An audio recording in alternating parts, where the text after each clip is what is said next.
Назовите самого известного человека в республике. Самого известного? Самого известного. Сердитов Александр Борисович. Представьте его. Это, приятель мой. Гайзер. Гайзер.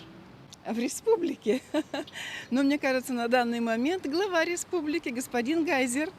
Вячеслав Гайзер. Роман Денищев, наверное. Козлов Сергей Владимирович. Печора. Сектор молодежной политики. Спиридонов был у нас. Царство небесное ему. И кто у нас еще? Гайзер. Сейчас у нас самый известный. Никто. Не знаю я. Я человек темный и деревенский. Мэр Сыктывкара. А как зовут? Зенищев, Роман Зенищев. Спиридонов. Глава республики. Фамилия, как же? Гайзер. Рочев, лыжник.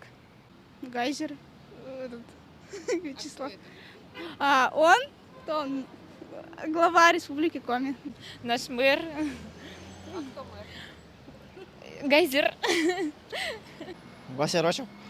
Самый главный человек. Для нас, например, это Зенищев. Огородникова Галина Яковлевна. Это мастер России по узорному вязанию. В республике Гайзер, конечно. Кто еще больше?